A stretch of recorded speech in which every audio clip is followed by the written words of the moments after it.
అమ్మా నాన్న అనాథల పుణ్యక్షేత్రం. ఓం నమః శివాయ. నిష్కామమైన భక్తితో భగవంతుడిని అణువణువునా దర్శించగలిగినప్పుడు ఆ భక్తికి పరిపూర్ణత్వం చేకూరుతుందని శివపురాణం చెబుతుంది.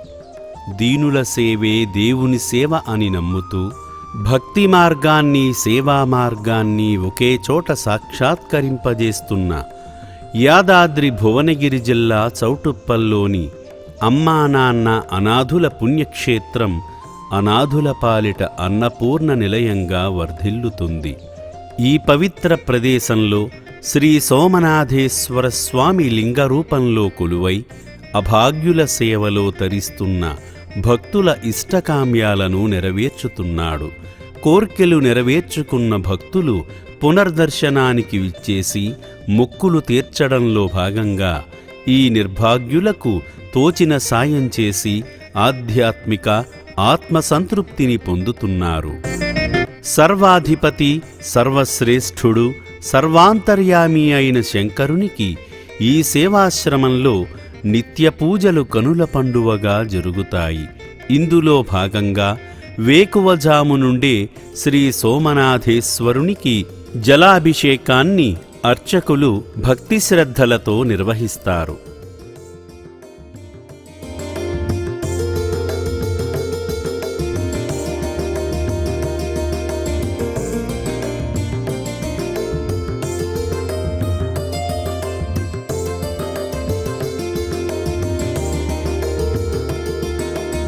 నిత్య సచ్చిదానంద స్వరూపుడు అయిన పరమేశ్వరునికి జలాభిషేకం నిర్వహించిన అనంతరం పార్వతీవల్లభునికి చందనాభిషేకం చక్కగా జరుగుతుంది. అచంచలమైన భక్తితో ఆదిదేవునికి జరిగే అభిషేక సేవను తిలకించిన ఓం నమఃశివాయ అంటూ పంచాక్షరీ మంత్రాన్ని ధ్యానించిన శివయ్య కరుణ కలుగక మానదు కదా.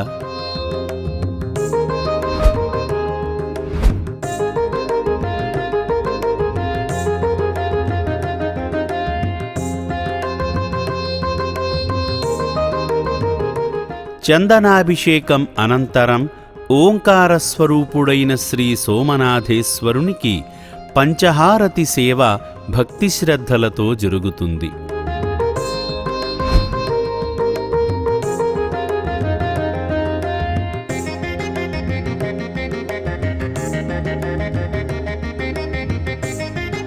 హారతి సమర్పించిన అనంతరం అభిషేక ప్రియునికి మరోమారు జలాభిషేకం నిర్వహిస్తారు అర్చకులు.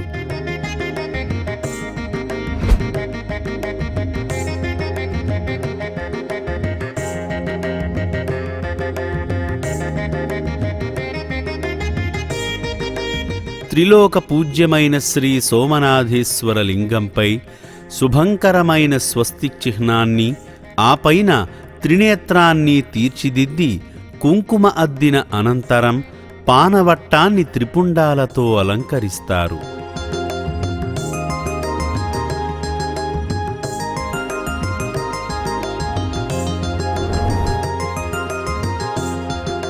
అఖండ తేజోలింగమూర్తిపై కానవస్తున్న శివలింగాన్ని చామంతి, గులాబీ మాలలతో ముస్తాబు చేస్తారు అర్చకులు.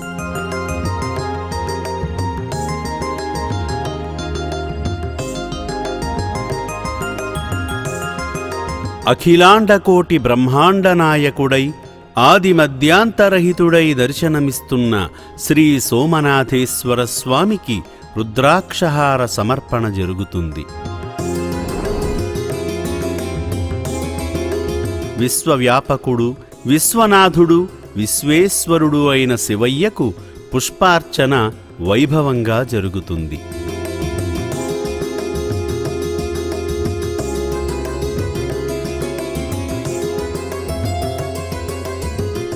అర్చనలు అందుకున్న శ్రీ సోమనాథేశ్వర స్వామికి ధూప సమర్పణ గావిస్తారు అర్చకులు.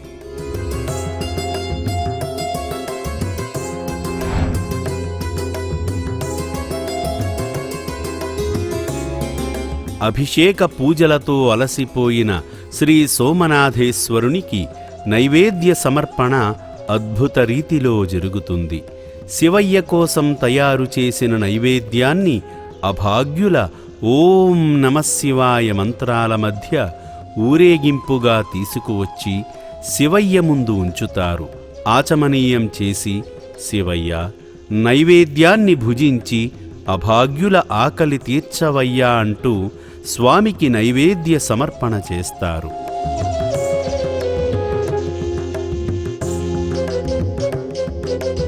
అనంతరం ఘంటానాదం, ఢమరుకనాదాల నడుమ శ్రీ సోమనాథేశ్వరునికి శంఖుహారతి సమర్పణ వైభవంగా జరుగుతుంది.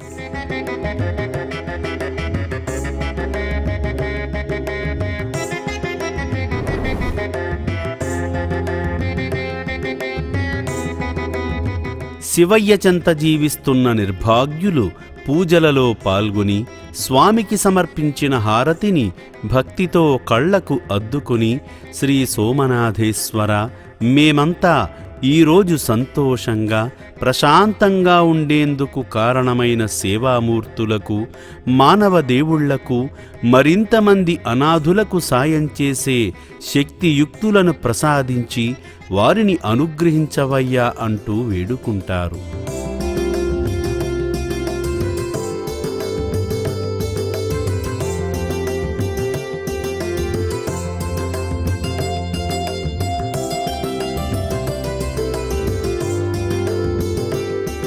చూడచక్కగా రమణీయంగా దర్శనమిస్తున్న త్రిశూలధారికి పరిమళభరిత సుగంధ సాంబ్రాణి ధూప సమర్పణ నయనానందకరంగా జరుగుతుంది.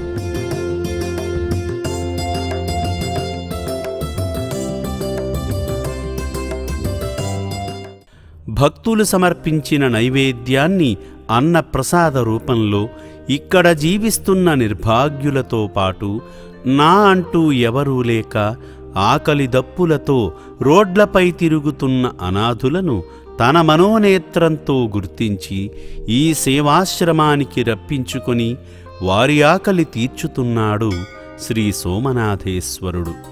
ఒకప్పుడు పస్తుల బతుకులతో కాలాన్ని వెళ్లదీసిన ఈ అభాగ్యులు నేడు నాణ్యమైన ఆహారాన్ని కడుపు నిండా తింటుంటే మహేశ్వరుడు మహదానందాన్ని పొందుతూ వారందించే ఆశీస్సులను తన భక్తులకే అందించి వారి ఇష్టకామ్యాలు నెరవేర్చుతున్నాడు.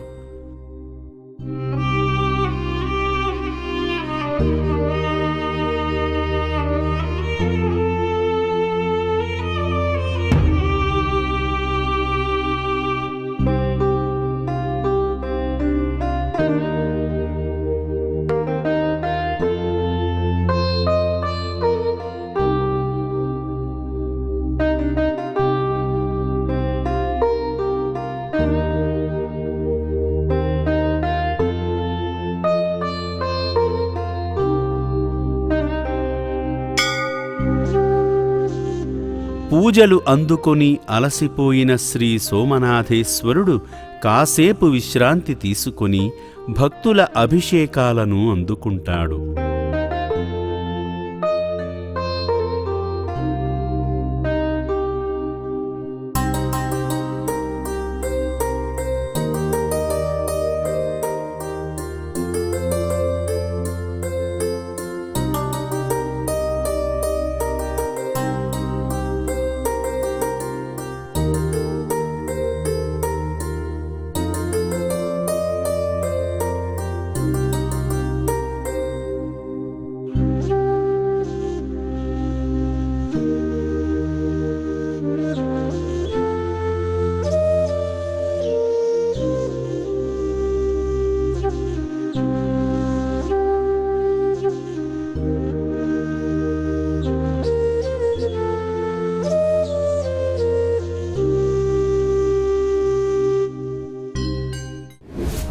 అభిషేకప్రియుడైన మహాశివుడిని దోసెడు గంగాజలంతో అభిషేకిస్తే చాలు, ఉప్పొంగిపోయి వరాలు కురిపిస్తాడు. గంగాజలంతో అభిషేకం చేయడం అందరికీ సాధ్యమవదు కనుక అంతటి మహాభాగ్యాన్ని భక్తులకు అందించేందుకు ఆ పరమేశ్వరుడు అమ్మా నాన్న అనాథుల పుణ్యక్షేత్రంలో శ్రీ సోమనాథేశ్వరుడిగా కొలువయ్యాడు. పరిపూర్ణమైన భక్తికి, అనాథుల పట్ల చూపించే సేవాగుణానికి ప్రసన్నుడయ్యే శ్రీ సోమనాథేశ్వరుణ్ణి భక్తులు తమ వెంట తెచ్చిన జలంతో అభిషేకించగానే గంగాజలాభిషేకం చేసినంత సంతృప్తి చెంది తన మహిమతో ఆ జలానికి గంగాజలమంత పవిత్రతను తీసుకువస్తాడు. ఈ పుణ్యప్రదేశంలో కొలువైన శంకరునికి అభిషేకం చేసేందుకు వస్తున్న భక్తులు శివయ్యకు అభిషేకం చేసిన జలాన్నే గంగాజలంగా మార్చుకొని వారి గృహాలను సంప్రోక్షణ చేసుకుని శంకరుని కృపకు పాత్రులవుతున్నారు. శ్రీ సోమనాథేశ్వరుణ్ణి దర్శించుకున్న భక్తులు ఈ పుణ్యప్రదేశంలో జీవిస్తున్న అభాగ్యులను ఆదుకోవడంలో భాగంగా వారి ఇంట జరిగే పుట్టినరోజు, పెళ్లిరోజు, ఆత్మీయుల, కుటుంబ సభ్యుల వర్ధంతి కార్యక్రమాలను ఈ నిర్భాగ్యుల మధ్య జరుపుకొని వారి ఆకలి తీర్చుతూ ఆ కార్యక్రమం తాలూకు పుణ్యఫలాలను మనస్ఫూర్తిగా పొందుతూ శంకరుని పరిపూర్ణ అనుగ్రహానికి పాత్రులవుతున్నారు. నా పేరు నందు సింగ్. మేము మెహదీపట్నంలో ఉంటాం. మాకు ఇక్కడ చూస్తే చాలా మంచిగా అనిపించింది. అందరు ఉన్నోళ్ళకి సహాయం చేస్తే మనం లేనోళ్ళకి సహాయం చేయడము చాలా మంచిది. ఉన్నోళ్ళకి ఎంత పెట్టినా కానీ సరిపోదు. వాళ్ళకి ఇంతే చేశారా అంతే చేశారని లేవనివాడన్నా ఆ రోజు ఒక ముద్ద అన్నం తినేసి వాడు సుఖపడతాడు. నా పేరు లక్ష్మణ కుమారి. నేను ఇంతకుముందు వచ్చాను. చాలా బాగా అనిపించింది చూసి. ఆ బిల్డింగ్ మేము అప్పుడు వచ్చినప్పుడు బిల్డింగ్ కడతారు అని అన్నారు. ఇప్పుడు కట్టారు, చూసాము. చాలా సంతోషం అనిపించింది. ఈ శివుణ్ణి చూడాలని కూడా ఎంతో ఇదిగా చేస్తారు. ఆ భక్తితో చేయటం కూడా ఒక అదృష్టమే. అది చూడటం కూడా మాకు ఒక అదృష్టంలాగా నేను భావిస్తాను. ఎప్పుడు నాకు కొంచెం డొనేషన్ ఇచ్చి అన్నదానం చెయ్యాలనిపించింది. ఇంతకుముందు కూడా చేశాను. నా కొడుకు, నా కోడలు అందరూ వచ్చి ఇచ్చాను సంవత్సరం కిందట. అందుకు మళ్ళీ రావాలి, మళ్ళీ అన్నదానం చెయ్యాలి అన్న తృప్తి నాకు ఉండేటట్టుగా చేశాడు భగవంతుడు. రావడం అయ్యింది. చాలా సంతోషం అయింది. మేము హన్మకొండ నుంచి వచ్చినాము. ఇక్కడ వచ్చిన తర్వాత అట్మాస్ఫియరు చాలా మంచిగా ఉన్నది. అంతా నీట్నెస్ మరియు కోఆర్డినేషను, తర్వాత స్టాఫ్ ఆదరణ కూడా బాగానే ఉంది. ఇటువంటి ఈ అనాథ ఆశ్రమం దర్శించడానికి మా జీవితం సాఫల్యమైనది. అభిషేకం చాలా మంచిగా చేసిండ్రు. ప్రశాంత్ రెడ్డి అనే నేను హైదరాబాద్ నాగారం నుంచి రావడం జరిగింది. మాకు మా ఫ్రెండ్స్ వల్ల తెలిసింది అది. ఈరోజు మా బాబు బర్త్డే హన్వీక్ రెడ్డి. సో దానివల్ల మేము ఇక్కడ అన్నదానం చేయడానికి కోరుకున్నాం. ముందు కూడా మేము మా సహాయాన్ని మేము అందిస్తాము. అభిషేకం బాగా చేశారు, చాలా బాగా చేశారు. హ్యాపీగా ఉన్నాం. ఈ సేవాశ్రమంలో సేద తీరుతున్న అభాగ్యులను ఆదరించేందుకు వస్తున్న మానవదేవుళ్ళు ఇక్కడ కొలువైన శ్రీ సోమనాథేశ్వర స్వామికి అభిషేకాలు చేసి అపురూపమైన ఆనందాన్ని పొందుతున్నారు. భక్తి మార్గం, సేవా మార్గం ఒకే చోట పొందడం ద్వారా పొందే ఆధ్యాత్మిక ఆనందాన్ని శాశ్వతం చేయాలనే ఒక మంచి ఆలోచనతో శాశ్వత రీతిలో శివాలయాన్ని నిర్మించేందుకు సంకల్పించారు ఆశ్రమ వ్యవస్థాపకులు. ఈ రక్షణాలయంలో జీవిస్తున్న అభాగ్యులకు, మున్ముందు రాబోయే అనాథులకు ముందు రోజుల్లో కూడా అన్నానికి, ఆశ్రయానికి ఎటువంటి ఇబ్బంది కలుగకూడదనే తలంపుతో అభాగ్యుల భవిష్యద్దృష్ట్యా శివాలయ నిర్మాణానికి పూనుకున్నారు ఆశ్రమ వ్యవస్థాపకులు.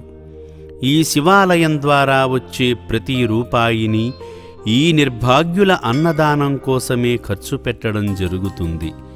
శివయ్యకు మీరు చేసే సేవంతా అనాథులకే చెందడం ద్వారా ఆ శివానుగ్రహంతో పాటు పుణ్యఫలమంతా మీకే దక్కుతుంది కదా. మానవదేవుళ్ల సంపూర్ణ సహకారాలతో నిర్భాగ్యుల కోసం నిర్మించిన వసతి భవనం వలె దాతల నమ్మకాన్ని నిలబెట్టుకునేలా ఈ శివాలయం కూడా నిర్మితం కాబోతుంది. ఎంతమంది భక్తులు వచ్చినా ఎవరికీ ఇబ్బంది కలుగకుండా శ్రీ సోమనాథేశ్వరుణ్ణి దర్శనం చేసుకునేలా అద్భుతమైన రీతిలో నిర్మించబోయే శివాలయ నిర్మాణం త్వరలోనే ప్రారంభించి 2027 చివరికల్లా భక్తులకు అందుబాటులోకి తెచ్చే విధంగా ముందుకు సాగుతున్నారు. భక్తులకు ఒక విన్నపం: త్వరలో నిర్మించబోతున్న నూతన శివాలయానికి విరాళాలు అందించేందుకు అందరికీ అవకాశం కల్పిస్తున్నారు ఆశ్రమ వ్యవస్థాపకులు. భక్తి తత్పరతతో అందించే ఏ సాయమైనా శివకార్యానికి వినియోగించడం ద్వారా ఆ పుణ్యఫలమంతా మీకే దక్కుతుంది. శివాలయ నిర్మాణానికి అందించే విలువైన విరాళాల దాతల శిలాఫలకాలను నూతన శివాలయంలో ఏర్పాటు చేయడం జరుగుతుంది. శ్రీ సోమనాథేశ్వరుని సంకల్పంతో ఇప్పటికే శివాలయ నిర్మాణానికి విరాళాల స్వీకరణ ప్రారంభమైంది. భక్తజనులారా, త్వరలో నిర్మించబోయే నూతన శివాలయానికి మీకు తోచిన సాయం చేసి పరమేశ్వరుని పరిపూర్ణ కరుణాకటాక్షాలు పొందండి. ముఖమంతా పసుపు రాసుకుని చూసేందుకు ముత్తైదువులా కనిపిస్తున్న ఈమె పేరు లక్ష్మి. ఒంటరితనం శాపమై మానసికంగా చితికిపోయింది ఈ పిచ్చి తల్లి. తల్లిదండ్రులు, భర్త, తమ్ముడు కాలం చేశారు. పిల్లలు లేరు. బంధువులు చేరదీయకపోవడంతో ఉన్నట్టుండి ఆమె చుట్టూ చీకటి ఆవరించింది.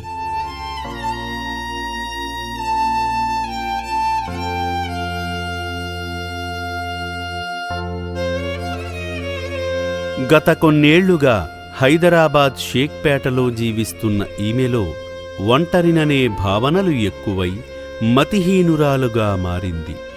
నోటికి వచ్చిన పాటలు పాడుకుంటూ తన లోకంలో తాను ఉండేది. ఈ పిచ్చి తల్లి చేష్టలకు విసిగిపోయిన ఇరుగు పొరుగువారు అమ్మా నాన్న అనాథుల పుణ్యక్షేత్రం గురించి తెలుసుకుని ఇక్కడకు తీసుకువచ్చారు.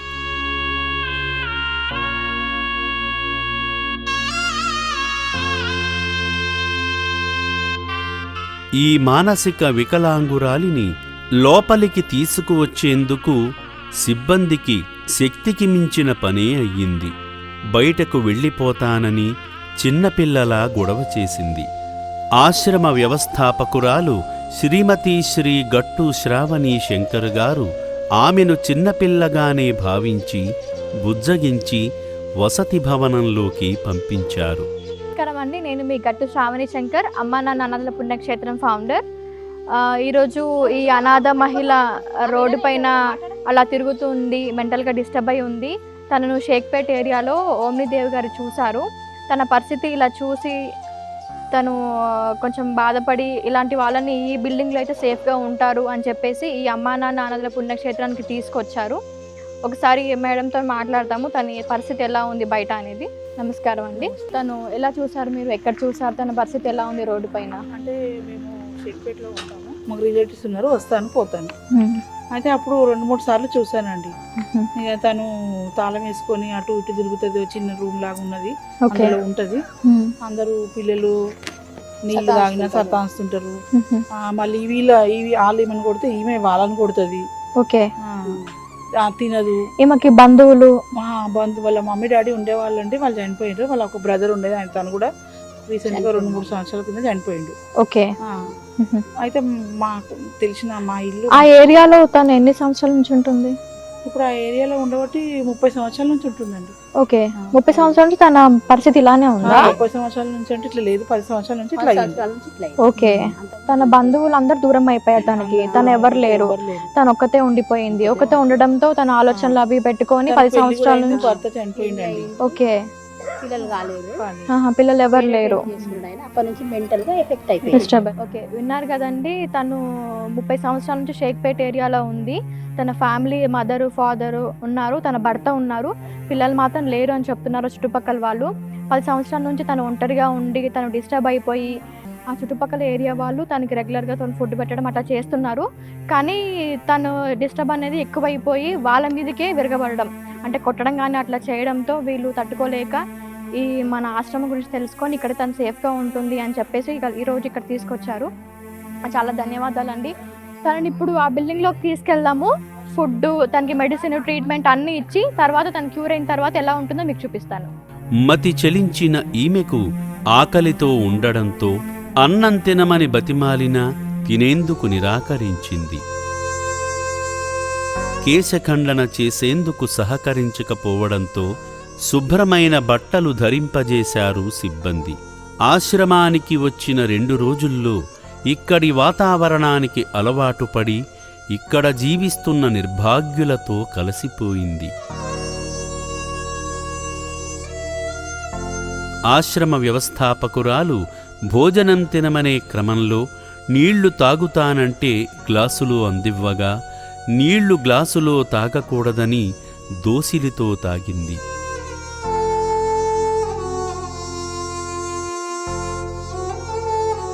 ఎంతమంది పిల్లలని వ్యక్తిగత వివరాలు అడిగే ప్రయత్నం చేయగా మాట్లాడుతూ వేదాంత ధోరణిలో అందరూ నా పిల్లలే అంటూ పాట పాడింది. ఎంతమంది అని అడుగుతారందరూ, ఎందుకు అడుగుతారో చామర్కాడని అడుగుతున్నా. ఎంతమంది పిల్లలు నీకు? ఎంతమంది పిల్లలు నీకు? ప్రపంచమంతా నాకు పిల్లలే. నేను పని మీద పోతున్నా, జరుగుతూనే లేవు. మళ్ళా పెద్దలు ఎదిగే కొద్దీ చిన్నపిల్లలవుతారు అనేందుకు అద్దం పడుతుంది ఈ దృశ్యం. శ్రీమతి శ్రీ గట్టు శ్రావణీ శంకర్ గారు ఈమెను అన్నం తినమని ఎంత బతిమాలినా ముద్ద అన్నం కూడా ముట్టకపోతే ఆప్యాయతను పంచి పాపడిస్తాను తిను అంటే అప్పుడు కొంచెం తిని ఆకలి తీర్చుకుంది ఈ పిచ్చి తల్లి. టిఫిన్ బాక్స్ లేదు అంటే చెప్తుంటే టిఫిన్ బాక్స్ అలానే పెట్టుకొని అన్నం పెట్టుకుంటుంటే. నువ్వు రోజు బాక్స్లో తింటావా అన్నము? టిఫిన్ బాక్స్ తింటావా? ఇట్లా ప్లేట్లో పెట్టి తినవా? ప్లేట్లో తింటా, టిఫిన్ బాక్స్లో తింటా. టిఫిన్ బాక్స్ 5 రూపాయల కేంటీన్ నాది. చార్మినార్ అన్ని ఏరియాలలా. అందరినీ కోల్పోయి ఒంటరితనంతో కృంగిపోయి మానసిక వికలాంగురాలైన ఈమెను ఇక్కడకు తీసుకువచ్చి పునర్జన్మనిచ్చిన సేవామూర్తులకు ఆశ్రమ వ్యవస్థాపకురాలు ధన్యవాదములు తెలిపారు. పోలీసుల ద్వారా గాని సిబ్బంది ద్వారా గాని ఈ సేవాశ్రమానికి వచ్చిన అభాగ్యులకు వైద్యుల సూచనలతో ముందుగా వైద్య పరీక్షలు చేయించి అందుకు తగిన చికిత్స అందించడం జరుగుతుంది. అలాగే వాళ్ల ఫోటోలను తీసుకోవడంతో పాటు ఎత్తు, బరువు, పుట్టుమచ్చలు వంటి వివరాలను సేకరించి భద్రపరచడం జరుగుతుంది. ఎప్పటికైనా ఈ నిర్భాగ్యులను తీసుకువెళ్లేందుకు వారి సంబంధీకులు వస్తే వారు చెప్పిన వివరాల ప్రకారం పంపించడం జరుగుతుంది. చివరిగా ఒక మాట. నా అంటూ ఎవరూ లేక రోడ్లపై తిరుగుతున్న అనాథుల కోసం మాత్రమే అమ్మా నాన్న అనాథుల పుణ్యక్షేత్రాన్ని స్థాపించారు గట్టు శంకర్ గారు. ఇంట్లో ఉన్న వృద్ధులను ఈ రక్షణాలయంలో చేర్చుకొమ్మని ఆశ్రమ నెంబర్లకు ఫోన్లు చేయడం జరుగుతుంది. కుటుంబముండి వారిని చూసుకునేందుకు వీలు కుదరక ఇక్కడకు తీసుకువచ్చేందుకు ఇది వృద్ధాశ్రమం కాదని గమనించగలరు. దయచేసి నిస్వార్థభావంతో జరిగే అమ్మా నాన్న అనాథుల పుణ్యక్షేత్రం యొక్క ఉద్దేశ్యాన్ని అర్థం చేసుకోగలరు. తెలుగు రాష్ట్రాలలోని మానవతామూర్తులెందరో ఈ రక్షణాలయ సంకల్పానికి ఆకర్షితులై సేవాభావంతో తోచిన సాయం చేస్తూ శివయ్య ఆశీస్సులు పొందుతున్నారు. వారందించే ప్రతి పైసా అనాథులు, మానసిక వికలాంగుల కోసమే ఖర్చు పెట్టడం జరుగుతుంది. ఇంట్లోని వృద్ధులను జాగ్రత్తగా చూసుకోండి. తల్లిదండ్రులకు, వృద్ధులకు చేసే సేవ కూడా శివయ్యకు చేసే సేవే. అమ్మా నాన్న అనాథల పుణ్యక్షేత్రం, అమ్మా నాన్న అనాథల పుణ్యక్షేత్రం.